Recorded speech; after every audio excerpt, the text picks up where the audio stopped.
আমার প্রিয় বীর চট্টলার তৌহিদি মুসলমান, আমরা আর নতুন করে কেউ জালিম হোক এটা চাই না। নতুন করে আবার কেউ ফ্যাসিস্ট হোক আমরা চাই না। এক দল আরেক দলকে নিশ্চিহ্ন করার রাজনীতি করুক আমরা চাই না।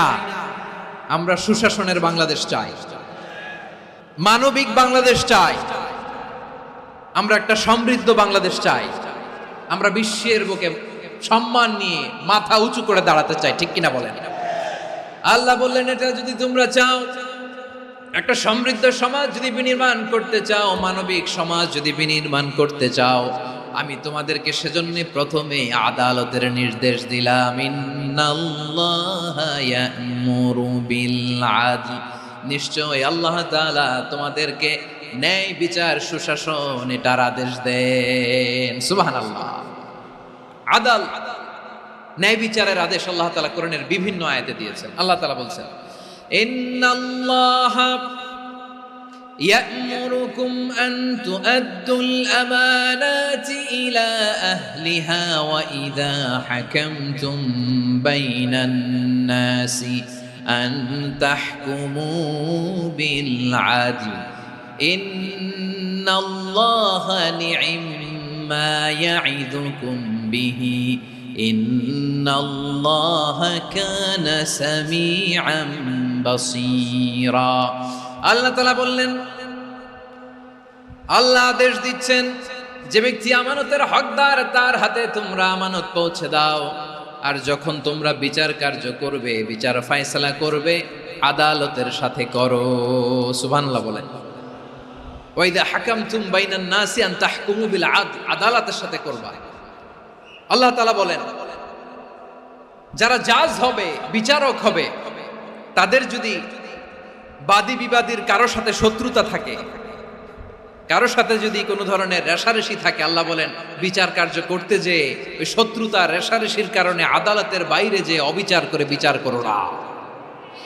ওয়ালা ইয়াজরিমান্নাকুম শানাআনু কওমিন আলা আল্লা তা'দিলু ই'দিলু হুয়া আকরাবু লিত্তাকওয়া ওয়াত্তাকুল্লাহা ইন্নাল্লাহা খাবীরুম বিমা তা'মালুন। খবরদার, কোন জাতির প্রতি, কোন গোষ্ঠীর প্রতি, কোন গোত্রের প্রতি আক্রোশ যেন তোমাদেরকে ন্যায় বিচার থেকে দূরে সরিয়ে না দেয়। বরং আমি আল্লাহর আদেশ হলো ই'দিলু, তোমরা আদল করো, ন্যায় বিচার করো, সুবিচার করো, সুশাসন প্রতিষ্ঠা করো। হুয়া আকরাবু লিত্তাকওয়া, এটাই তাকওয়ার সবচেয়ে কাছাকাছি। সুবহানাল্লাহ বলেন। কোরআনের বিভিন্ন আয়াতে আল্লাহ তাআলা স্পেসিফিকলি ধরে ধরে বিচার করার সময় আমরা যেন আদল করি সেটা বলেছেন। কোরআনের কোন কোন জায়গায় আল্লাহ তাআলা এই আল আদল শব্দটা ব্যবহার করেছেন। আবার একই জিনিস ইনসাফ, সুবিচার, সুশাসন, ন্যায় বিচার, ন্যায় পরায়ণতা বুঝাতে আল্লাহ তাআলা কখনো কখনো আল কিসত শব্দটা ব্যবহার করেছেন। আল্লাহ তাআলা বলেন, ওয়া ইন হাকামতা ফাহকুম বাইনাহুম বিল কিসতি ইন্নাল্লাহা ইউহিব্বুল মুকসিতিন। যখন তুমি বিচার করবে, বিশ্বনবীকে উদ্দেশ্য করে অ্যাড্রেস করে বললেন, নবী হ্যাঁ, ইহুদিরা কোনো বিষয়ে মীমাংসার জন্য যদি আপনার দরবারে আসে, যদি বিচার করতে হয়, খবরদার অবিচার করবেন না। ফয়সালা যেটা করবেন কিসতের সাথে করবেন, ন্যায় পরায়ণতার সাথে করবেন, কারণ ইন্নাল্লাহা ইউহিব্বুল মুকসিতিন, নিশ্চয় আল্লাহ রাব্বুল ইজ্জাত ন্যায় পরায়ণশীলদেরকে বড্ড ভালোবাসেন। সুবহানাল্লাহ বলেন। ন্যায়পরায়ণ লোকদেরকে আল্লাহ তাআলা বড্ড ভালোবাসেন। অন্য আয়াতে আল্লাহ তাআলা বলছেন, ওয়ানাদউল মাওয়াজিনাল কিসত লিয়াউমিল কিয়ামাতি ফালা তুযলামু নাফসুন শাইআ। আমি কিয়ামতের দিন ন্যায়পরায়ণতার মানদণ্ড স্থাপন করব, যেটাকে আমরা মিজানের পাল্লা বলি। আল্লাহ বলেন, ন্যায় বিচারের মানদণ্ড কিয়ামতের ময়দানে আমি আল্লাহ স্থাপন করব। সেদিন কারো প্রতি বিন্দু পরিমাণ, এক চুল পরিমাণ অবিচার করা হবে না, কোনো অবিচার করা হবে না। সেদিন সুশাসন হবে, সুবিচার হবে, ন্যায় পরায়ণতার সাথে বিচার হবে। আওয়াজ করে পড়েন আল্লাহু আকবার। তাহলে প্রিয় ভাইরা, যে তিনটি বিষয়ে আল্লাহ তাআলা আমাদেরকে আদেশ দিয়েছেন, তার প্রথমটা হচ্ছে আদালত। ইনসাফ, সুবিচার, ন্যায় বিচার, এটা আমরা চাই কি চাই না? বিশ্বনবী ন্যায় বিচার, ন্যায়পরায়ণতা, সুশাসন প্রতিষ্ঠিত করেন কি করেন নাই? আপনারা বিশ্বনবীর সিরাত যারা পড়েছেন, আপনি দেখবেন বিশ্বনবীর সিরাতের পরতে পরতে, বাকে বাকে, সিরাতের বাকে বাকে এই আদালতের নমুনা মেলে। সুবহানাল্লাহ বলেন। ছোট্ট একটা নমুনা রাসূল সাল্লাল্লাহু আলাইহি ওয়াসাল্লামের আসিরা আল আতরা থেকে ছোট্ট একটা নমুনা আপনাদের খেদমতে এখানে উপস্থাপন করি। বিশ্বনবী সাল্লাল্লাহু আলাইহি ওয়াসাল্লাম মক্কা বিজয় করলেন ৮ম হিজরিতে। মক্কা বিজয় শেষে তিনি কয়েক সপ্তাহ মক্কাতে অবস্থান করলেন। ইন দ্য মিন টাইম মক্কার একটা ভেরি প্রেস্টিজিয়াস এন্ড ডিগনিফাইড ফ্যামিলির নারী চুরিতে ধরা পড়ল। কিসে ধরা পড়ল? আমাদের সমাজে আসেনি এটা? আছে? ছোট না বড়? হিসাব করে শেষ করা যায় না। ৩.৫ লাখ কোটি টাকা নাই উন্নয়ন প্রকল্পের নামে। ৩.৫ লাখ কোটি টাকা লিখতে পারবেন আপনি? একটানে লিখতে পারবেন? বুঝতেছেন কত বড় সংখ্যা? হ্যাঁ, বনু মাখজুমিয়া গোত্রের এক নারী মক্কায় চুরিতে ধরা পড়ল। বলেন তো চুরি করলে বিধান কি? কি কাটতে হবে? চুরির বিধান হলো হাত কেটে দাও। তাও সেটা গোপনে নয়, প্রকাশ্যে জনসম্মুখে হাত কেটে দাও। বনু মাখজুমিয়া গোত্রের নারী যখন চুরিতে ধরা পড়ল, সাহাবারা চিন্তায় পড়ে গেলেন। সবেমাত্র মক্কার লোকেরা কালিমা পড়ে মুসলমান হয়েছে, ইসলামের আইন কানুন তেমন জানে না, ইসলামী শরিয়ার সাথে বেশি পরিচিত নয়। এখন যদি বিশ্বনবী চুরির যেই বিধান এটা যদি কায়েম করে হাত যদি কেটে দেয়, না জানি মক্কার লোকেরা আবার বিগড়ে যায়, না জানি মক্কার লোকেরা আবার মুরতাদ হয়ে যায়, না জানি মক্কার লোকেরা ইসলাম থেকে দূরে সরে যায়। চলো চলো, সাহাবীরা মিলে পরামর্শ করলেন, চলো বিশ্বনবীর কাছে যে বলি, ও নবী, শুধু কেবলমাত্র একমাত্র এই নারীর জন্য চুরির হাত কাটার বিধানটা আপনি একটু থামিয়ে দেন। চুরির হাত কাটার যে বিধান এখানে একটু রহিত করে দেন, বাকিগুলা কইরেন মদিনাতে যে চলবে, কিন্তু মক্কায় এবারের জন্য মাফ করে দেন। কিন্তু কে বলবে? এই যে পরামর্শ, সাজেশন, এটা কে দিবে বিশ্বনবীর কাছে? সাহাবারা চিন্তায় পড়ে গেলেন। আল্লাহর নবীর সামনে দাঁড়িয়ে আল্লাহর দেয়া হুদুদ, আল্লাহর দেয়া বিধান থামিয়ে দেওয়া, মাফ করে দেওয়া, এই কথা বিশ্বনবীর সামনে বলার সাহস তো কেউ রাখে না। কেউ কেউ বলল, বিশ্বনবীর পালক পুত্র যায়েদ বিন হারেসার সন্তান উসামারে বিশ্বনবী নাতির মতো আদর করে, বড্ড বেশি ভালোবাসে উসামারে। এজন্য সাহাবারা উসামাকে বলতো হিব্বু রাসূলিল্লাহ, বিশ্বনবীর ভালোবাসা। কি বলতো? সাহাবীরা বললেন, বিশ্বনবীর ভালোবাসা হিব্বু রাসূলিল্লাহ, উসামারে পাঠাও। উসামারে বিশ্বনবী নাতির মতো স্নেহ করে, মায়া করে, ভালোবাসে। আমরা পারবো না, উসামা পারবে। সবাই মিলে ফুলিয়ে ফুসিয়ে ওসামাকে, ছোট্ট ওসামাকে রাজি করালো। ওসামা এমন এমন কথা যে তুমি বিশ্বনবীর কাছে বলতে হবে, পারবা নাকি? ওসামা বলে, পারবো। সাইয়েদনা ওসামা রাদিয়াল্লাহু তাআলা আনহু তরুণ সাহাবী বিশ্বনবীর কাছে গেলেন, যে বললেন, নবী, বনু মাখজুমিয়া গোত্রের এক নারী চুরিতে ধরা পড়েছে, এবারের জন্য কি এই মহিলাটারে মাফ করে দিলে হয় না? এবারের জন্য একটু ক্ষমা করা যায় না নবী? বিশ্বনবী বলেন, আতাশফাউ ফি হাদ্দিম মিন হুদুদিল্লাহ, তোমার এত বড় সাহস উসামা, তুমি আল্লাহর হাত, আল্লাহর দেয়া বিধান, এটার ব্যাপারে সুপারিশ করতে এসেছো? তোমরা কি জানো তোমাদের আগে যত কম, যত গোত্র, যত জনপদ ধ্বংস হয়েছে তার কারণ ছিল তাদের মধ্যে গরিবরা অন্যায় করলে তারা বিচার করত, আর ধনীরা অন্যায় করলে তারা মাফ করে দিত। খবরদার! ওয়া আইমুল্লাহ লাউ আন্না ফাতিমাতা বিনতি মুহাম্মাদিন সারাকাত লাকাতা মুহাম্মাদুন ইয়াদাহা। বিশ্বনবী বললেন, ওরে ওসামা, বানু মাখজুমিয়ার ওই প্রেস্টিজিয়াস এন্ড ডিগনিফাইড ফ্যামিলির মেয়ে তো দূর কি বাত, অনেক দূরের কথা।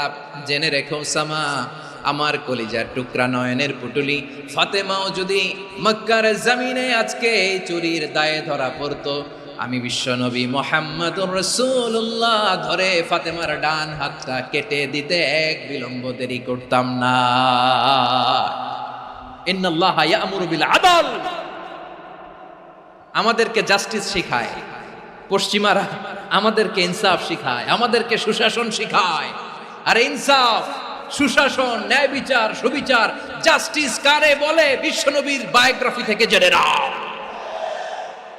এই ছিল বিশ্বনবী ইসলামের আদালতের নমুনা। আপনি যদি সাইয়েদনা ওমরে ফারুকের জীবনের দিকে তাকান, এমন কঠোর, এমন বীর সেনানী ছিলেন। সাইয়েদনা ওমরে ফারুক যদি রাস্তার এই মাথা দিয়ে হাঁটা শুরু করতেন, শয়তান ওমরে ফারুককে দেখলে ওই রাস্তা রেখে দিয়ে অন্য রাস্তা দিয়ে হাঁটতো। সুবহানাল্লাহ।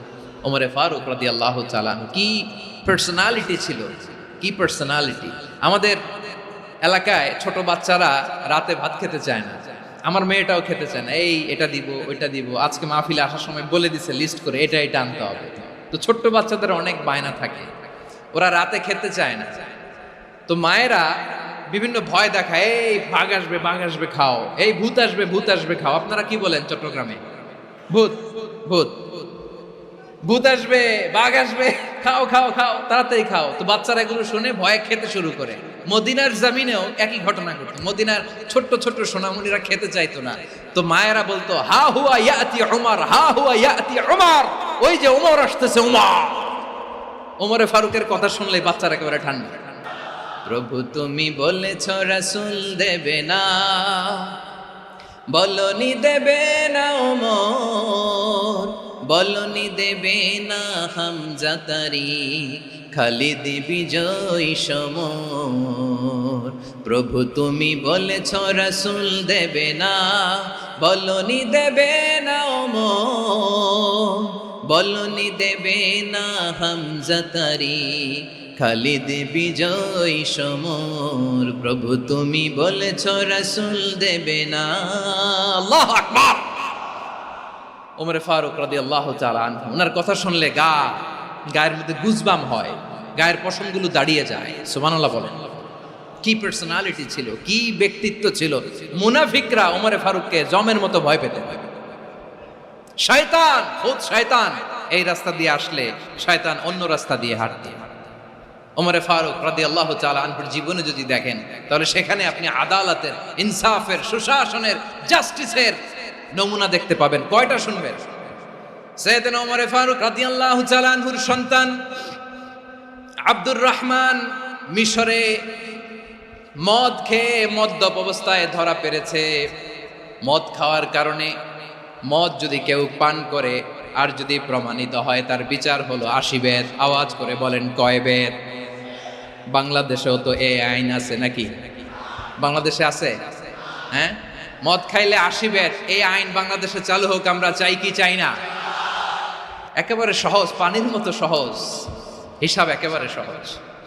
ওমরে ফারুক রাদিয়াল্লাহু তাআলা আনহুর ছেলে ভুল করে মদ পান করে ফেলেছিলেন।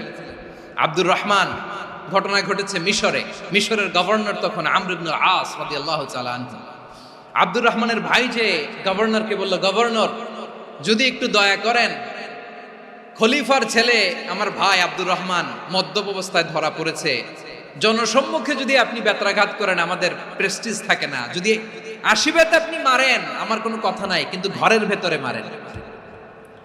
আব্দুর রহমানের ভাইয়ের সুপারিশ শুনে সাইয়েদনা আমর ইবনে আস রাদিয়াল্লাহু তাআলা আনহু রাজি হয়ে গেলেন। ঘরের ভেতরে লোকচক্ষুর আড়ালে 80 বেত তিনি মানলেন। কিন্তু ঘটনাক্রমে এই কথা লুকিয়ে লুকিয়ে ঘরের ভেতরে 80 বেত মারার কথা সাইয়েদনা ওমর ফারুক মদিনা থেকে জানতে পারলেন। মদিনা থেকে তিনি ফরমান জারি করলেন, এই বিচার যেমনটি আমর ইবনে আস আদায় করেছে, এটা প্রকৃতপক্ষে আদায় হয় নাই। আসো সবাই মদিনায় আসো, আমর ইবনে আস মদিনায় আসো, আব্দুর রহমানও আসো, সবাই আসো, জনসম্মুখে এই বিচার কার্যকর করতে হবে। সাইয়েদনা ওমর ফারুক মসজিদে নববীর পিলারের মধ্যে নিজের ছেলেকে বাঁধলেন, আবার জনসম্মুখে 80টা বেত তার গায়ের মধ্যে মারলেন। মাজমুয়ে ফাতাওয়া ইবনে তাইমিয়া রাহিমাহুল্লাহ উনি এটা নকল করেছেন। এটা সবচেয়ে বিশুদ্ধ মত। আর অনেক মত আছে, মারা গেছে কবরের উপর, ওগুলো বাদে দিলাম। কেমন খলিফা ছিলেন, কেমন খলিফা! পশ্চিমারা তোমরা জাস্টিস আমাদেরকে শেখাও, ইনসাফ কারে বলে, সুশাসন আমাদেরকে তোমরা শিখাও। ওমরে ফারুক রাদিয়াল্লাহু তাআলা আনহু ওইটাকে, ওই বিচারকে তিনি ধর্তব্য মনে করেন নাই। মদিনাতে এনে আবার জনসম্মুখে আবার 80 বেত মেরেছেন।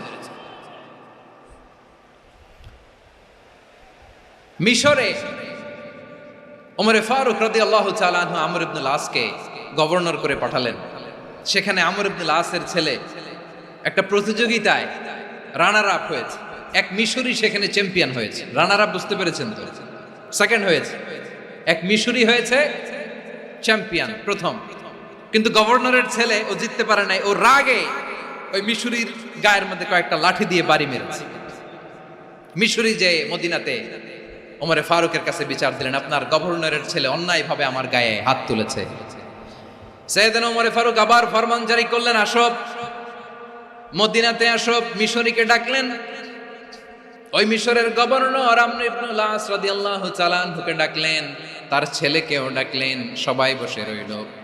আমর ইবনুল আস রাদিয়াল্লাহু তাআলা আনহু মাথা নিচু করে বসে আছেন, লজ্জায় কাচুমাচু। হায় হায়, আজকে আমার ছেলের কারণে আমিরুল মুমিনিন খলিফাতুল মুসলিমিন ওমরে ফারুকের কাছে আমি জনসম্মুখে লজ্জিত হচ্ছি।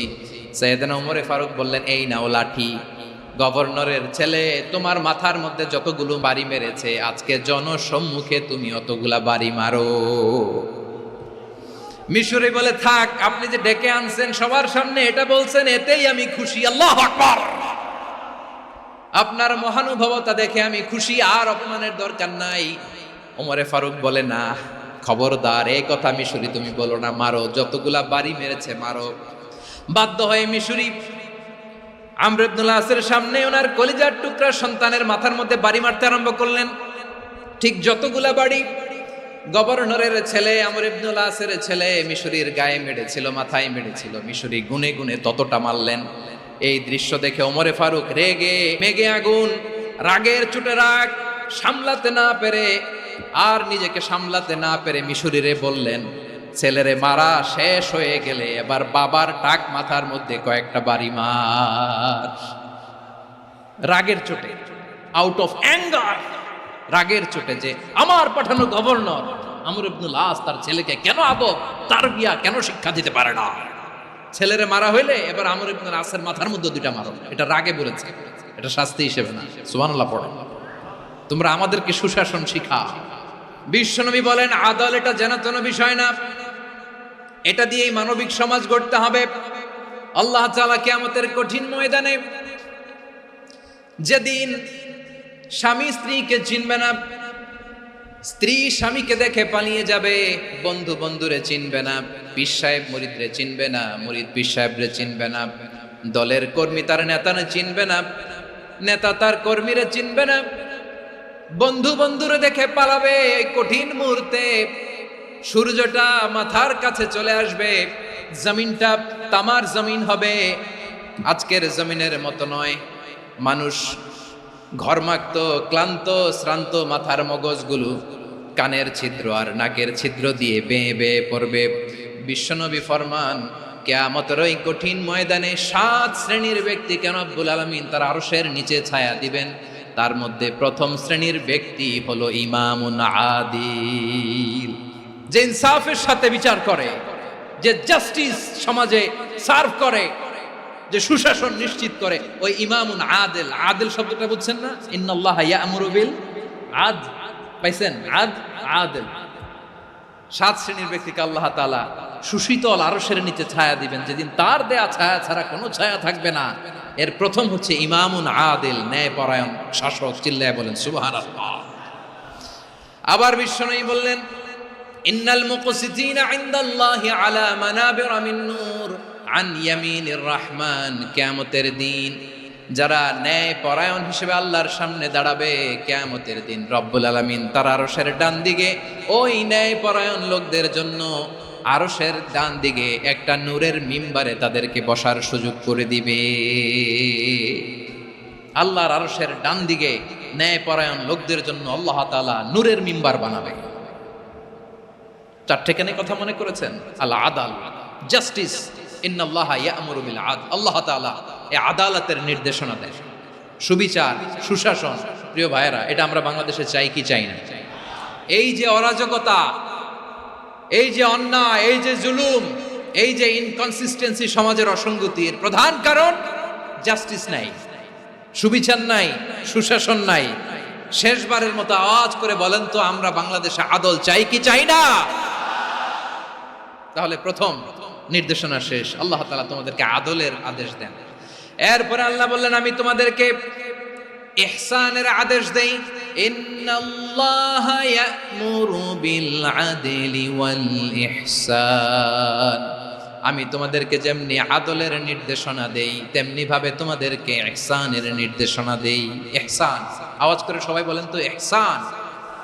ইহসান মানে কারো প্রতি সফট হার্টেড হওয়া, মহানুভব হওয়া, অনুগ্রহ পরায়ণ হওয়া, অনুগ্রহশীল হওয়া, একে অপরের প্রতি দয়াদ্র হওয়া। একে অপরের প্রতি দয়াদ্র অনুগ্রহশীল হওয়া ছাড়া মানবিক সমাজ কশিনকালেও গঠন করা সম্ভব না। প্রিয় ভাইয়েরা, সুন্দর আচরণ দিয়ে, ইহসান দিয়ে যা জয় করা যায়, নরম আচরণ দিয়ে যেটা অর্জন করা যায়, কঠোরতা দিয়ে সেটা পারা যায় না। বিষ্ণু ঈসা ইসলাম ইহসান দিয়ে, কোমল আচরণ দিয়ে, তার অনুগ্রহ দিয়ে তিনি অনেক কাফিরের হৃদয়কে জয় করে ফেলেছেন। সাইয়েদনা সুমামা ইবনে উসাল রাদিয়াল্লাহু তাআলা আনহুর কথা মনে পড়ে যায়। তিনি ছিলেন ইয়ামামার বাদশা। মদিনাতে বিশ্বনবীকে হত্যা করার নিয়তে এসেছিলেন। গোপনে গোপনে বিশ্বনবীকে হত্যা করে আবার ইয়ামামাতে তিনি ফিরে যাবেন। কিন্তু কি অবাক করা কাণ্ড, হত্যা করতে পারে নাই, সাহাবাদের হাতে তিনি ধরা পড়ে গেলেন। সাইয়েদনা সুমামা ইবনে উসাল রাদিয়াল্লাহু তাআলা আনহু হত্যার নিয়তে আসলেন, কিন্তু হত্যা করতে পারলেন না। সাহাবারা ওনাকে ধরে ফেললেন, ধরে মসজিদে নববীর পিলারের মধ্যে বেঁধে রাখলেন। সুমামা ইবনে উসাল, সিরাত থেকে শোনাচ্ছি রাদিয়াল্লাহু তাআলা আনহু, ইয়ামামার অধিপতি ছিলেন। বিশ্বনবীকে হত্যার জন্য আসছেন, ধরা পড়ে গেছেন, এখন মসজিদে নববীতে বেঁধে রাখছেন, তার মানে বন্দী। এখন স্ট্যাটাস কি? বন্দী, ক্যাপটিভ। তো বিষ্ণু ঈসা ইসলাম সাহাবাদেরকে বললেন তার খোঁজ খবর নিও, সুমামা ইবনে উসালের খোঁজ খবর নিও। সাহাবার বলেন ইয়া রাসূলুল্লাহ, আপনাকে হত্যা করতে এসেছে, তার তো কঠিন ক্যাপিটাল পানিশমেন্ট হওয়া দরকার, কঠিন শাস্তি হওয়া দরকার। বিশ্বনবী বললেন না, আমি যেটা জানি তোমরা সেটা জানো না, তোমরা সুমামার সাথে ভালো আচরণ করো। বিশ্বনবী সুমামার কাছে গেলেন। প্রথম দিন যে তিনি কালেমার দাওয়াত দিলেন, ইমানের দাওয়াত দিলেন, ইসলামের দাওয়াত দিলেন, রিসালাতের দাওয়াত দিলেন, আখিরাতের দাওয়াত দিলেন। পরের দিন যে বিশ্বনবী সালাতের দাওয়াত দিলেন, যাকাতের দাওয়াত দিলেন, ইসলাম কি, কিভাবে, কেমন করে পালন করতে হয় চমৎকার আর্টিকুলেট করতে শুরু করলেন। তন্ময় হয়ে সুমামা ইবনে উসাল রাদিয়াল্লাহু তাআলা আনহু বিশ্বনবীর কথাগুলো শুনতে আরম্ভ করলো। একদিন নয়, 2 দিন নয়, টানা 3 দিন বিশ্বনবী সুমামার কাছে ইসলামকে প্রেজেন্ট করেছেন, উপস্থাপন করেছেন। আওয়াজ করে বলেন কয় দিন? 3 দিন। 3 দিন মসজিদে নববীতে বাধা। আর সাহাবীদেরকে বললেন তার খোঁজ খবর নিও, তোমরা যে রুটি বানাও এর মধ্যে সবচেয়ে ভালো আটার রুটিটা তারে দিও, সবচেয়ে রিফাইন্ড খেজুর, যেটা পিওর খেজুর, এটা তারে দিও। আর বিশ্বনবী নিজের উট থেকে দুধ দহন করে ওনার বাড়ির এক কর্মচারীকে বলেছেন দুধ দহন করে সুমামার জন্য নিয়ে যাবে। সুবহানাল্লাহ পড়বেন না? সবাই তো অবাক, ইয়ামামা থেকে আসছে নবীকে হত্যা করতে, বিশ্বনবী দেখে তারে জামাই আদর করে। 1 দিন নয়, 2 দিন নয়, টানা 3 দিন বিশ্বনবী এভাবে সুমামার কাছে যেয়ে ইসলামকে প্রেজেন্ট করতে আরম্ভ করলেন, ইসলামকে উপস্থাপন করতে শুরু করলেন। আর তাকে চমৎকার এন্টারটেইনমেন্ট, আপ্যায়ন দিতে আরম্ভ করলেন। টানা 3 দিন যখন ইসলামের দ্য বিউটিজ অফ ইসলাম, ইসলামের সুমহান বাণী, সৌন্দর্য তার কাছে উপস্থাপন শেষ, তাকে আপ্যায়ন শেষ, বিশ্বনবী বললেন সাহাবাদেরকে যাও এবার সুমামার হাতের পায়ের রশি দুটো খুলে দাও। সাহাবারা তর্ক জুড়ে দিলেন, লা ইয়া রাসূলুল্লাহ, এমনটা করবেন না, তো ভয়ঙ্কর ভয়ঙ্কর খুনি, কি জানি কি হয়ে যায়। বিশ্বনবী বললেন না, তার হাতে পায়ের রশিগুলো খুলে দাও। সাহাবারা বিশ্বনবীর কথা মতো তার হাতে পায়ের রশিগুলো খুলে দিল। সুমামা মুহূর্তের মধ্যে মসজিদে নববী থেকে বের হয়, ইয়ামামায় ফিরে না যে মসজিদে নববীর পাশে একটা খেজুর বাগান ছিল সেখানে চলে গেলেন। সেখানে একটা ছোট্ট কুয়া ছিল, কুয়ার পানি দিয়ে তিনি গোসল করলেন। সুবহানাল্লাহ পড়েন। কুয়ার পানি দিয়ে গোসল করে মসজিদে নববীর সামনে এসে বিশ্বনবী এবং সাহাবাদের সামনে দাঁড়িয়ে সাব্বাবা উঁচু করে বললেন, আশহাদু আল্লা ইলাহা ইল্লাল্লাহ ওয়া আশহাদু আন্না মুহাম্মাদান আবদুহু ওয়া রাসূলুহু। আমি সাক্ষ্য দিচ্ছি আল্লাহ ছাড়া কোনো ইলাহ নাই, আর মুহাম্মদ আল্লাহ তাআলার প্রেরিত বান্দা এবং রাসূল। প্রিয় ভাইয়েরা, ইহসান দিয়ে যা জয় করা যায়, কঠোরতা দিয়ে সেটা কঠিনকালেও জয় করা যায় না। আওয়াজ করে বলেন ঠিক কি না?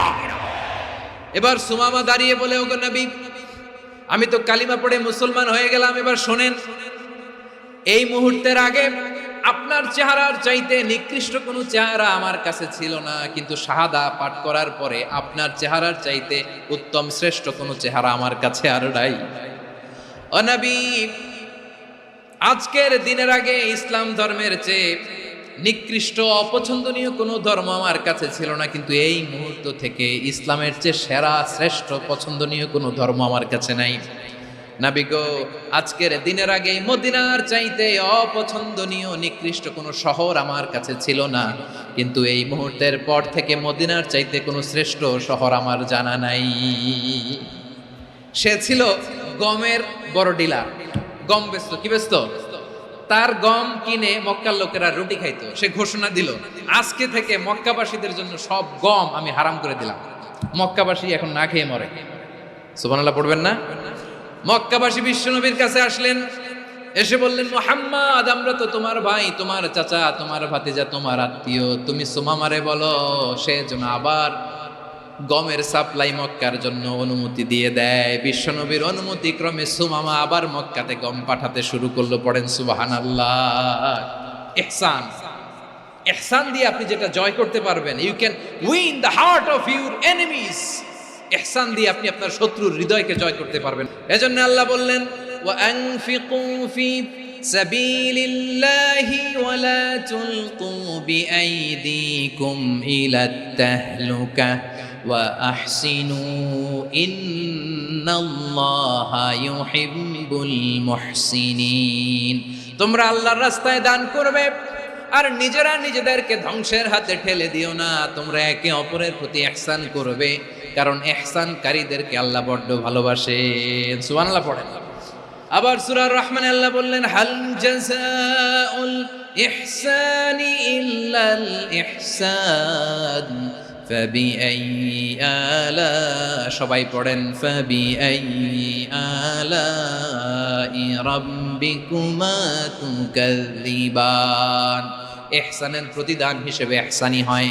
বিশ্বনবী সুমামার প্রতি যেমন ইহসান করেছেন, সুমামাও ঠিক তেমন ইহসান ফিরিয়ে দিয়েছে। ঠিক কিনা বলেন? তাহলে এক নম্বরে হচ্ছে আদ, ন্যায় বিচার। দুই নম্বরে সবাই বলেন ইহসান, সদাচরণ। ইহসান দুই ধরনের প্রিয় ভাইরা, ইহসান ফিল ইবাদা, ইহসান ফিল মুআমালা। ইহসান ফিল ইবাদা হচ্ছে একাগ্র অনুভবে ইবাদতে ডুব দেওয়া, এর নাম ইবাদতের ইহসান। সুবহানাল্লাহ পড়ুন। বিশ্বনবী বলেন, ইহসান মানে কি জানো নাকি? হাদিসে জিবরিলে সাইয়েদনা জিবরিল আলাইহিস সালাম বিশ্বনবীকে বললেন, আখবিরনি আনিল ইহসান। নবী আমাদেরকে বলেন ইহসান মানে কি? বিশ্বনবী বললেন, আনতা আবুদাল্লাহা কাআন্নাকা তারাহু ফাইন লাম তাকুন তারাহু ফাইন্নাহু ইয়ারাক। ইহসান মানে হলো এমন ভাবে তুমি আল্লাহর সামনে নিজেকে উজাড় করে ইবাদত করবে, তুমি ভাববে তুমি আল্লাহকে দেখতে পাচ্ছ। আর এটা যদি ভাবা তোমার জন্য কঠিন হয়ে যায়, অন্তত এতটুকু তুমি ভাববা যে আল্লাহ তোমাকে দেখতে পাচ্ছেন। ঠিক কিনা বলেন? ও আমার বীর চট্টলার ভাইয়েরা, কেউ যেটা দেখে না সেটা দেখে কে? এই বিশ্বাস হৃদয়ের মধ্যে আছে? নামাজে যখন দাঁড়ান এই ফিলিংসটা আনা যাবে? এসা পর্যন্ত যে আমরা হায়াত পাবো কোনো গ্যারান্টি আছে? সবাই আওয়াজ করে বলেন, গ্যারান্টি আছে? গ্যারান্টি নাই। এই জন্য বিষ্ণু ইসলাম বলেছে, এমন ভাবে নামাজে দাঁড়াও, ইবাদত করো, মনে করো হতে পারে এটাই আমার জীবনের শেষ নামাজ। পারফর্ম দ্য সালাহ as if this is your last and final prayer. এমন ভাবে সালাতে দাঁড়াও, ভাবো হতে পারে এটাই তোমার জীবনের শেষ নামাজ। এমন ভাবে নামাজে দাঁড়াও, ভাবো এটাই শেষ নামাজ। তাহলে নামাজে একাগ্রতা বাড়ায় দিবে কে? ফলে ইবাদতের ইহসান আমাদের অর্জিত হবে। আর মুআমালাতে ইহসান হলো, বিশ্বনবী বলেন, ইন্নাল্লাহা তাবারাকা ওয়া তাআলা কাতাবাল ইহসানা আলা কুল্লি শাই ফাইদা কাতালতুম ফাআহসিনুল কিতলা ওয়া ইযা যাবাহতুম ফাআহসিনুয যাবহা ওয়ালিউহিদ্দা আহাদুকুম শাফরাতাহু ওয়ালিউরিহ যাবিহাতাহু। ইহসান দুই ধরনের, আওয়াজ করে বলতে হবে। কয় ধরনের?